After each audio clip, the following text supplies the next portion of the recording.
မြတ်ဗုဒ္ဓဟာတက္ကတိုင်းကပိလဝနန်းတော်ကြီးတွင်ကြီးပြင်းလာခဲ့တော်လဲ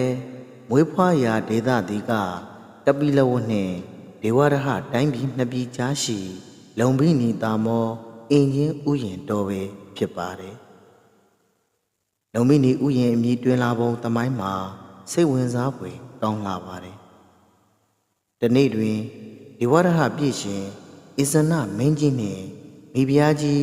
လုံဘိနီတို့ဥယျာဉ်တော်တစ်ခုသို့အပန်းဖြေရန်ထွက်လာခဲ့ကြပါတယ်။ထိုအချိန်ကထိုဥယျာဉ်တော်ကိုတထေးတဦးကပိုင်းဆိုင်ထားတော်လဲဥယျာဉ်၏နာမည်ကမြဲမဲရရမရှိသေးပါ။မိဖုရားကြီးလုံဘိနီဟာထိုဥယျာဉ်တော်ကိုလိုချင်ကြောင်းမင်းကြီးအားပြောကြားသဖြင့်မင်းကြီးကတထေးထာမထိုဥယျာဉ်တော်ကိုဝယ်ယူခဲ့ခြင်းပဲဖြစ်ပါတယ်။မြတ်ဗုဒ္ဓ၏မိခင်မေတော်မာယာမိဖုရားကြီးဟာဖျားလောင်းကိုပရိသန်နေယူ၍10လရက်အားဖြင့်295ရက်ရှိသောအခါ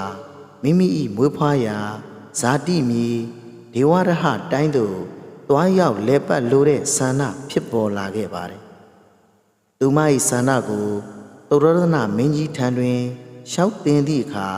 မင်းကြီးကတဘောသူခွင့်ပြုပြီးရှေးဦးစွာနှစ်ပြည်တော်လမ်းမကြီးကိုကောင်းဆုံးဖြစ်အောင်ပြုပြင်စေခဲ့ပါတယ်။ထို့နောက်မှာတော့မိဖုရားကြီးကိုရွှေထန်းစင်ပေါ်သို့တင်ပြီးမောင်းမမိတ်တံအချွေးရန်ပြိတ္တများစွာနှင့်အတူဒေဝရဟတိုင်းပြည်သို့လိုက်ပါပို့ဆောင်ခဲ့တာပဲဖြစ်ပါတယ်။ကပိလဝတ်နှင့်ဒေဝရဟအကြားတွင်ရှိသောလုံဘိနီဥယျာဉ်တွင်အင်ဂျင်ပင်များပင်လုံးကျို့ဖူးပွင့်ဝေစာနေသောကြောင့်ဥယျာဉ်တော်တစ်ခုလုံးအင်ဂျင်ပန်းရနံ့တို့ဖြင့်မွေးကြိုင်သင်းပြန်လျက်ရှိနေခဲ့ပါတယ်။ထိုဥယျာဉ်ကိုဖြတ်တန်းလာသောလေးပြေးလေးကြီးများက